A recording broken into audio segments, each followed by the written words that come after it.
2045. The next time there will be a total solar eclipse in the lower 48, I sure wasn't going to miss Totality on April 8th, 2024. It was sometime around Christmas when the hype for the April 8th eclipse started to build.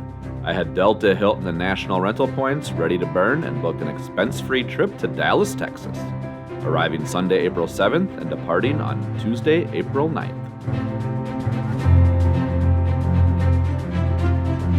If everything broke correctly, I would take in Totality under Texas clear skies, have a storm chase on Sunday or Monday evening, and be on the first flight home out of DFW Tuesday morning.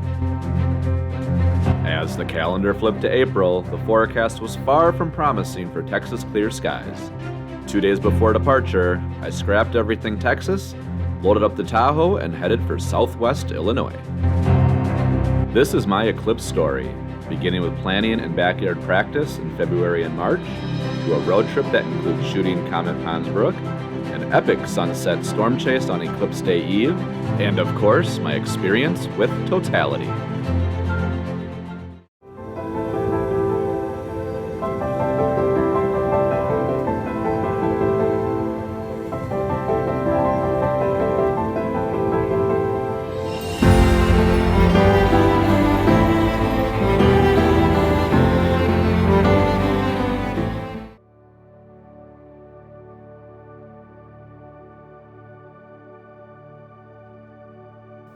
Welcome to another Explore Everyday video, and this is a big one.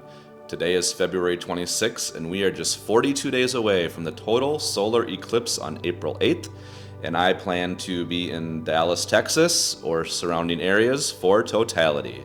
I've got my flight, hotel room, and rental car booked, and I plan to document my whole process starting today in February, all the way through April 8th, how I capture this eclipse, and I hope you join along on this adventure. I've already begun ordering supplies. I've got my various solar filters here. I've got, obviously, my solar glasses. And today is a beautiful day here in Minnesota for February. The sun is shining. I'm gonna go outside and practice on my 500 millimeter lens here, taking my first shot of the sun. So please join along as I go on a 2-month adventure here on how to capture the eclipse and see what I can get on April 8th. All right, one thing I want to point out, it's February 26th and we are outside in Minnesota and I have short sleeve shirts on. It's about 56 degrees today, which is wild, just on par with this winter. The craziest thing, the low tomorrow night is gonna be around 10 degrees. And then by Thursday, today is Monday, it's gonna be back in the 60s. So we are gonna get 3 seasons in about 4 days here in Minnesota. But let me dial this up. No, I didn't focus, so I'm gonna use the live screen. Gotta take my sunglasses off. I literally have no idea what I'm doing right now. Probably I'm out here. All right, there's the sun.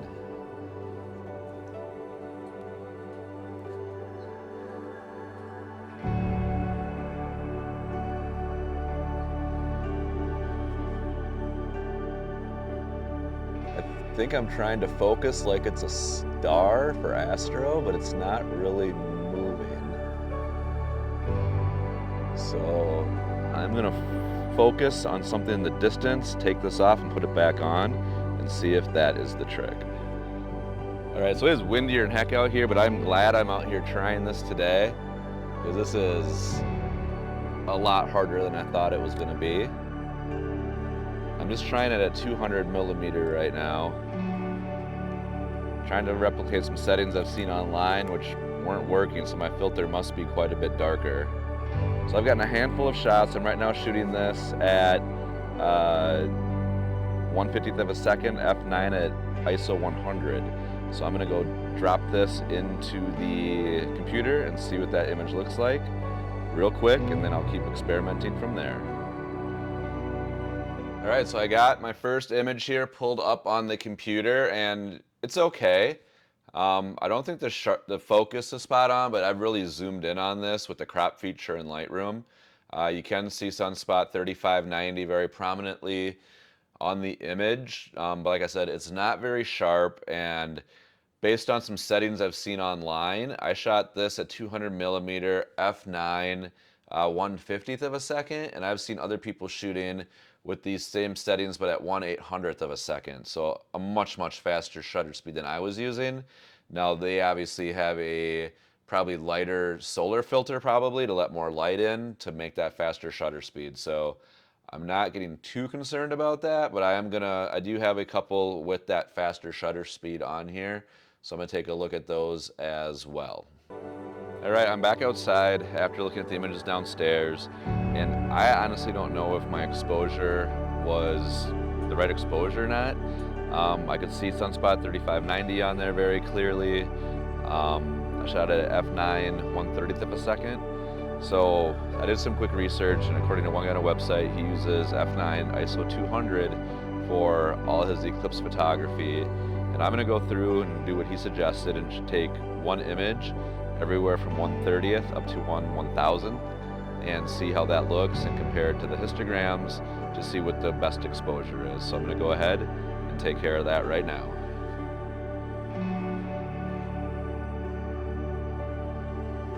I will say I'm glad that I am coming out here to practice this. This is a lot harder than I thought it would be. It is bright. It is hard to see everything. It is hard to focus. I mean, I'm staring right at the sun. I don't think my focus is spot on. I focused on a house, I don't know, a quarter mile away. It's probably not even that far away. It should be good for 200. So I'm going to set this at f9, 1/30th, and just start taking shots here. All right, so this has been a good break from my regular job, taking my first shots of the sun with my solar filter on. I've been outside and back to the computer a number of times, doing a couple tests here and there. So I did one where I shot everything at f9 ISO 200 from 1/30th of a second up to 1/1000th of a second.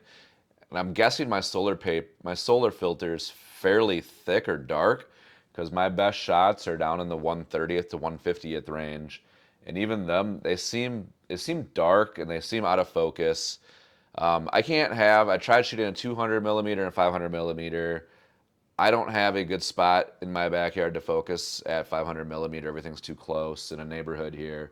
The images look blurry, not completely sharp compared to what's seen online. So this has been a good learning, good start. Like I said, it's February 26th. I got till April 8th to get this dialed in. It definitely is more intimidating than I thought. It's not just show up and take a picture.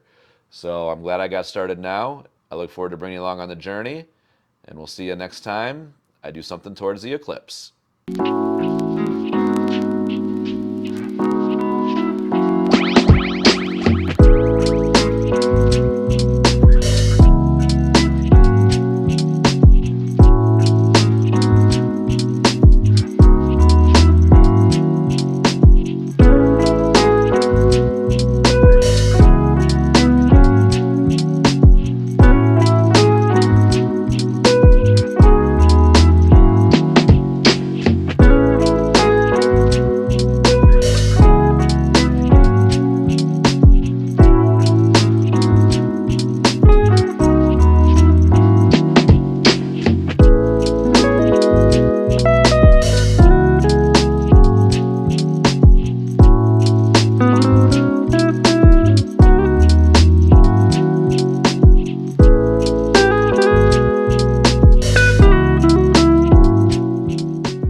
We are on to March 6th, and eclipse preparation continues. Yesterday, I took some time to put together a homemade solar filter. Today, I'm actually heading out to do a dry run. Just leave the house. I'm going to go out to an open area, one of my explore everyday spots. That's just a couple big cornfields. And what I want to see today is how my wide-angled lenses are going to work. During the eclipse, it's going to be, between 12 and 1:40 in the afternoon, so the sun's going to be pretty much at peak height, which isn't great, obviously, for lining up anything connected to the Earth or the horizon. So I'm just going out, just want a big open space like it's going to be in Texas, and test out, can I get the sun and the foreground or the horizon in a frame without going portrait mode. I've got my 14mm and I got my 20mm lens width. So that's my goal today. So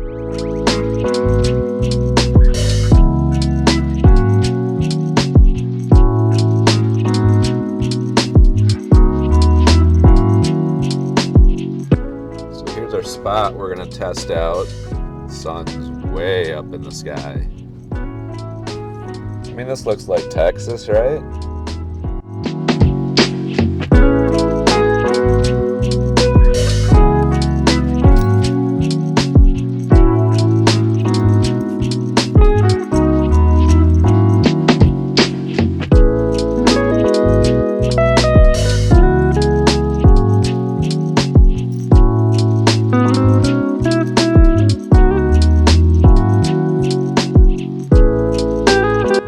It's definitely windy out here. So this is shooting at 17mm right here.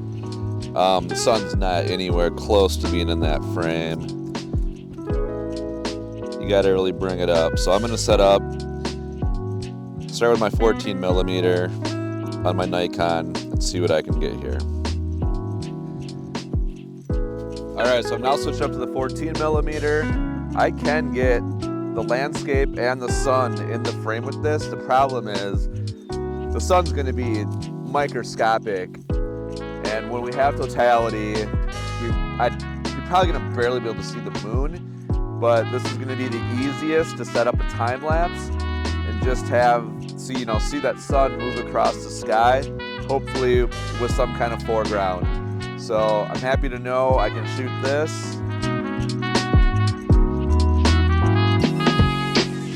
Now I'm going to test out my homemade filter with the sun. This is a good wind to test this today because it's a south wind and I'm shooting south, so I'm not going to have any issues with that filter blowing off. But even if I turn it around and have the wind catch that filter, it's probably blowing 10 to 15.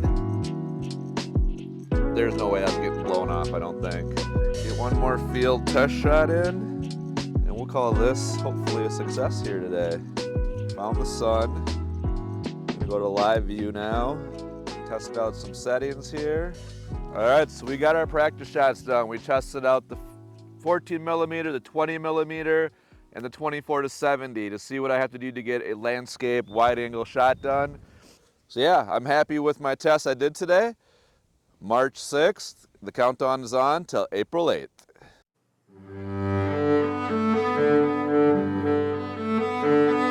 All right, March 15th, dry runs continue. We are just 24 days away from Eclipse Day. I figured I would bust out my tracker. I admittedly have not used this very much, even for Milky Way or deep space objects. So I am going through my own learning curve right now to remember how to get this going. I'm gonna go with a very rudimentary polar alignment. I don't think it's going to be that specific since I'm not trying to track stars, the sun, and I only need to keep it in that center frame for 4 minutes. I'm not looking to track it for the whole day necessarily if I can't get a good alignment. So as long as I've got my latitude dialed in here correctly, and then I'm going to just pull up my compass here, and I'm actually going to go buy just a handheld compass just so I don't have to worry about anything with technology, metal, magnets not working. So my due north is just off that way, so I'm going to go ahead and move this that direction.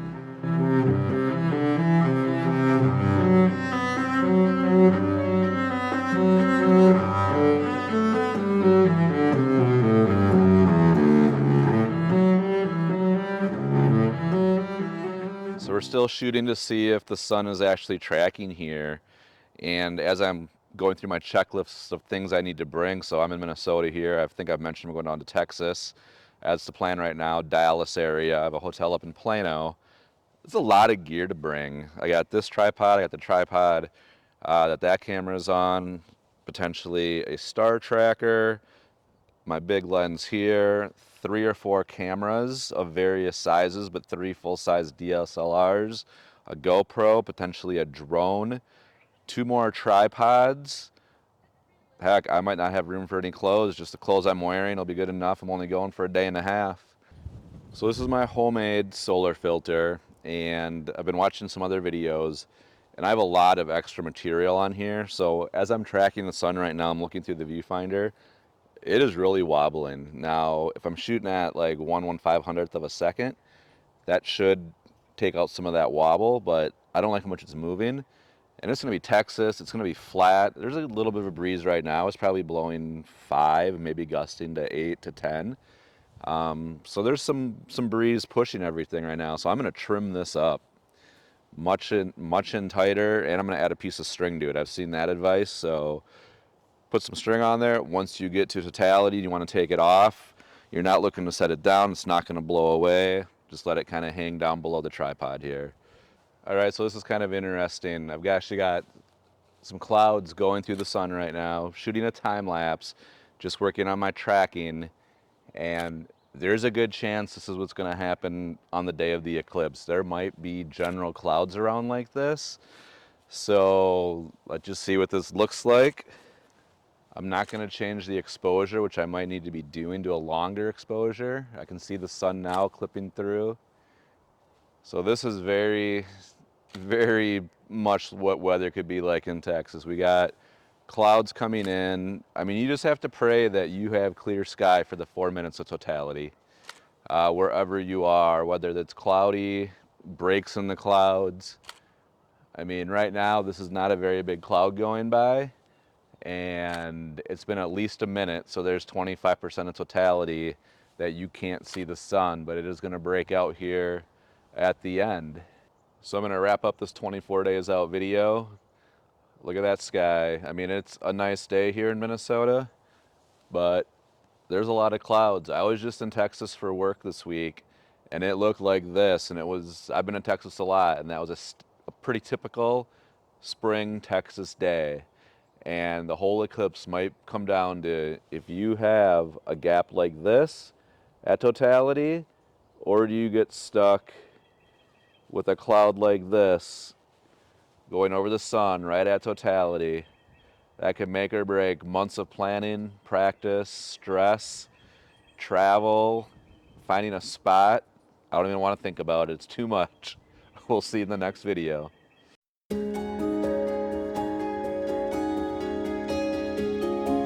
Welcome to March 27th. We are just 10 or 11 days away from the eclipse on April 8th, and I'm planning to head down to Dallas, Texas right now as we speak.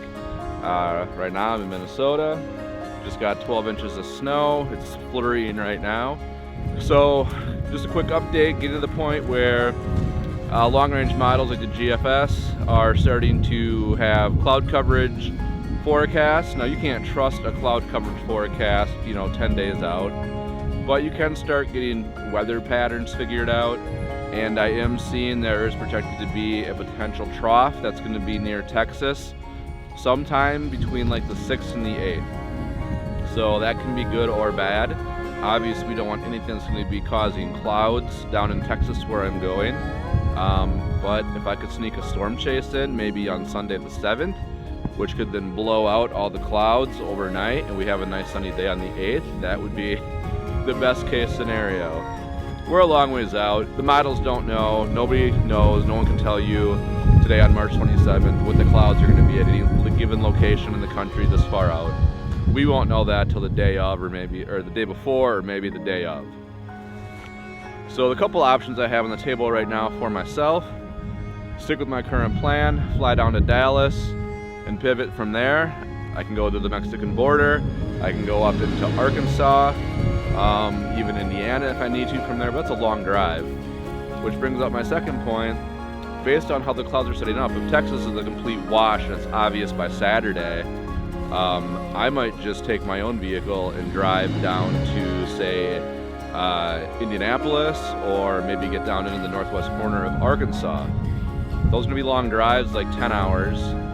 But if I do that from Dallas, it's still going to be like a 4 to 6 hour drive. So I might as well just leave from my own house, have my own car, easier to transport all my gear. So that's my quick update.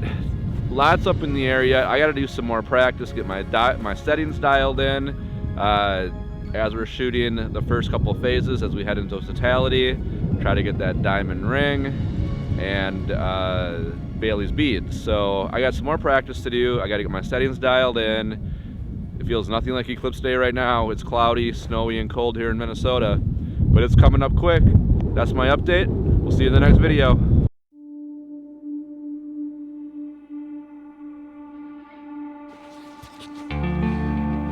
Good morning from a snowy April 2nd here in Minnesota. Quick Eclipse update, and really this was just an excuse to come out and film some snow because I have a work meeting in about 20 minutes. But big, huge flakes have been flying all morning here. But it's April 2nd, so it's not that cool. Quick Eclipse update. What am I working on this week? We're less than a week away. Man, there's so much indecision I have going on right now. I have a flight to Dallas scheduled for Sunday morning, and the weather forecasts aren't great for Texas overall right now. A lot can still change. I'm not trusting any cloud maps that get published yet. I spent a lot of time on some of the models on Pivotal Weather, looking at cloud maps, and they're different every run that you run them. But I am looking at trends. I'm looking at weather patterns right now. And there's a big trough in a system moving through the southern plains that is going to be affecting the cloud cover kind of across Texas, Oklahoma, Missouri, Arkansas for sure. So do I still go to Texas, or do I load up the truck and drive and head down to Indiana, or get further east yet? Lots of decisions to make. I got to figure out when I can cancel flights and hotel rooms, probably on Friday or Saturday. If I'm going to leave, if I'm going to drive, I'm going to leave on Saturday. So yeah, there's lots of pressure with that. I've been dialing in, writing down all my settings I'm going to need for the Eclipse to capture, you know, the partial phase, and then get your Bailey's beads, the diamond ring, the corona, figuring out which cameras and which lenses I'm going to use. I'm pretty much set on just shooting my 500 at the sun, and then I'll do wide angle for everything else with time lapses. So just a lot of uncertainty 6 days out from the eclipse, and I'm not sure when that's going to resolve. By Saturday it'll be resolved, so I'll either be driving or I'll commit to the flight. One thing that's helping is there are some severe risk being added to Texas right now, so that's kind of hedging my bet as someone that likes to storm chase. If I can see an eclipse and chase a storm down south, that would be pretty great. Maybe a storm will come through on Sunday, kind of blow out the atmosphere and bring in clearer skies on Monday. Still, so much can happen. We're still too far out to dial on a specific forecast, specifically clouds. I'm starting to get my gear organized. I've got all my solar filters put together. I got my solar glasses put together. This week now I'm going to start cleaning up SD cards, making sure everything's clean and formatted, charging camera batteries, charging microphone batteries. So there's still a lot to do, 6 days to go, and I have a work trip. I leave tomorrow for Las Vegas, so I'm basically gone Wednesday, Thursday. Friday here in Minnesota is looking sunny, so I'm going to do one last test run, shooting the sun on Friday, and then it's go time, baby. It is hop in the truck and drive on Saturday, or I'm heading for the airport at 5 a.m. on Sunday, which leads me to my last bit of stress, rental car. I have one reserved. I've been traveling for work for 10 years now, and I've shown up to airports on just random days, and they don't have any cars. So what if I get to Dallas and there's no rental cars? I don't even know what my next step would be then. Beyond the clouds, my biggest stress is that dang rental car. Will there be a car there when I get to Dallas? I gotta be mobile with this cloud forecast. I can't be stuck at the airport. I can't be stuck at a hotel. I gotta be able to move. So there's my Eclipse update. I got a work meeting here in about 3-5 minutes. I just wanted to shoot some snow really, but that's my quick update on April 2nd, 6 days from the eclipse.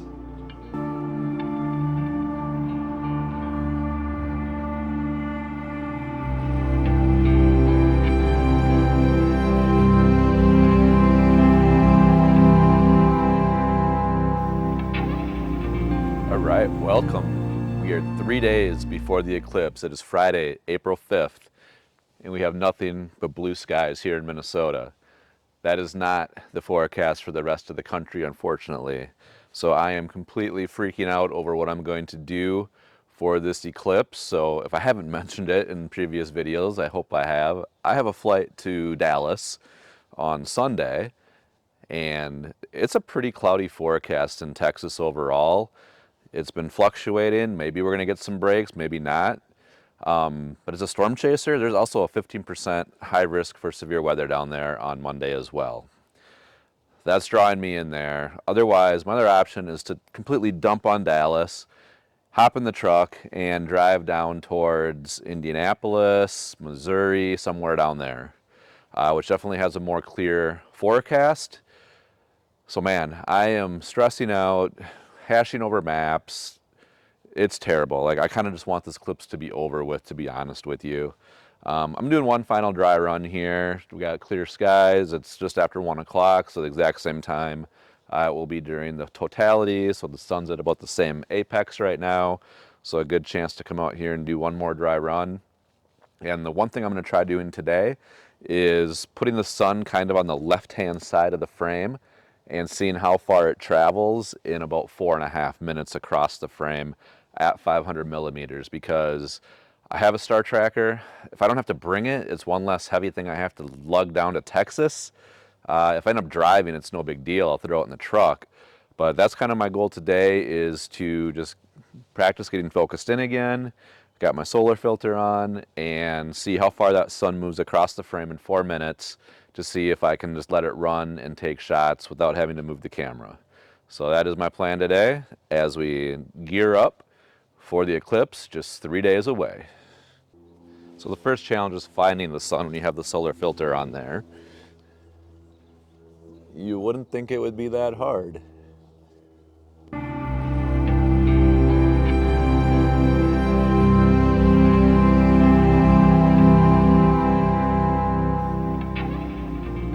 All right, we got the sun.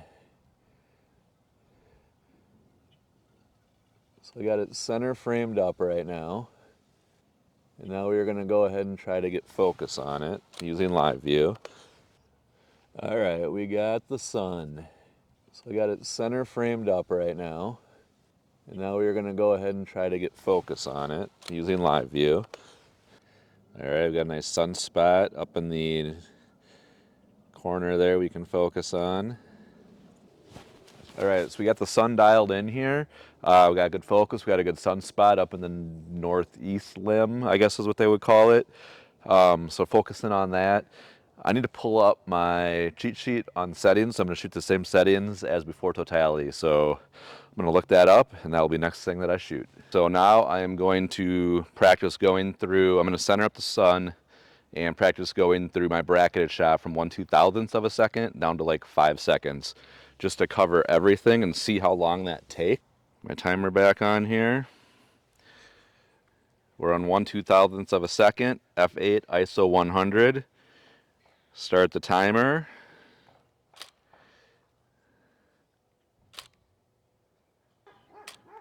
All right, it took me 1:15 to get from 1/2000th of a second to 3 seconds. And that's me hitting the button on the camera, so I don't know if that's going to induce some camera shake as it gets to longer exposure. So if I add my 2-second timer on there, I'm not sure how many shots I just took there.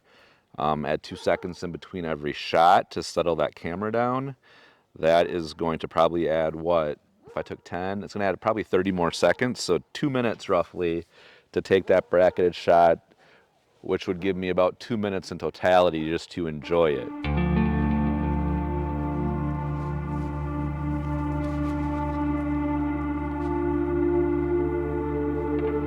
All right, that's going to wrap up the dry run here for Friday, April 5th, 3 days before the eclipse. And a lot's going to happen between today and Sunday, really. I need to decide, am I driving down to Illinois, Indiana area, or am I going to keep my flight and go down to Texas? If the central U.S. and that Missouri, Indiana, Illinois corner has the only clear sky in the country, there's going to be hundreds of thousands of people converging on that area, coming out of Chicago, St. Louis, and the other major cities, kind of packed into that little corner there.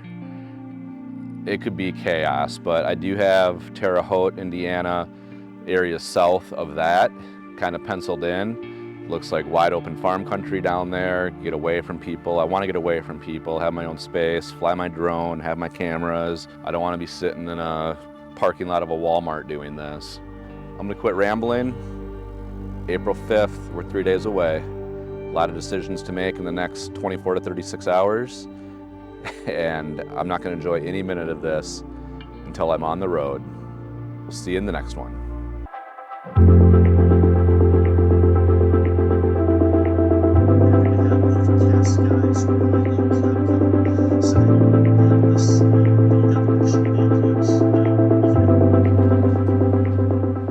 I'm so over this eclipse. It is Saturday afternoon, about 4:30. We're 2 days before the eclipse. I'm still sitting at home. I'm still trying to decide what to do. I got a flight to Dallas scheduled for tomorrow morning, 7 a.m. And it's still a cloudy forecast in Texas.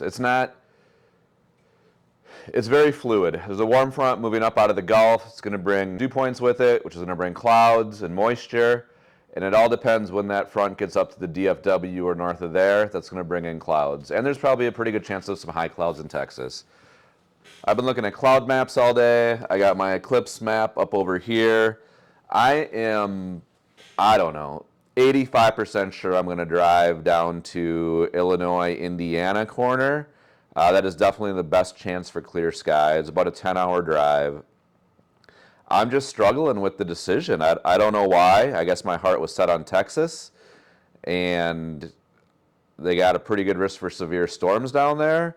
But the SPC Day 2 also has a marginal risk for severe storms where I'm heading with a 2% tornado risk. So it's not like I can't not see a storm also. My biggest fear is driving 10 hours and running into one area that has a cloud blocking the sun during the 4 minutes of totality, and then the dread of that 10-hour drive home with really nothing to show for the entire trip. I mean, everyone's going through the same thing. This is where my head's at right now. I got to quit looking at models. You know, if I was going to drive, I was going to leave today at 3. It's now 4:45. I've got no hotels anywhere. Everything's booked. My flight to Dallas, my hotel in Plano, and my rental car was all free based on points. Yeah, I got all my gear spread out over here behind me. I got all my SD cards cleaned up today. I'll format those so they're all clean, but I got all my pictures off of them. I got all my batteries charged up. Like, I've never really car camped before. That's my plan. I have a Tahoe, so it's big enough. I'll bring an air mattress with and a sleeping bag. I'm a little apprehensive to sleep at a rest stop or wherever you find a spot to pull up and sleep, a Walmart parking lot. I don't know.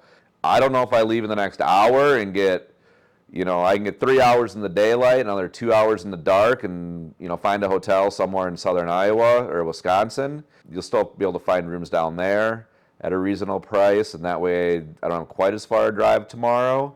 When do I pull the trigger? I got until tomorrow morning to cancel the flight. The hotel's already booked. Again, the other fear, getting to DFW, and there's no rental cars. What the heck do I do then? I've been on business trips where I get to an airport and they have no rental cars on a Tuesday in February.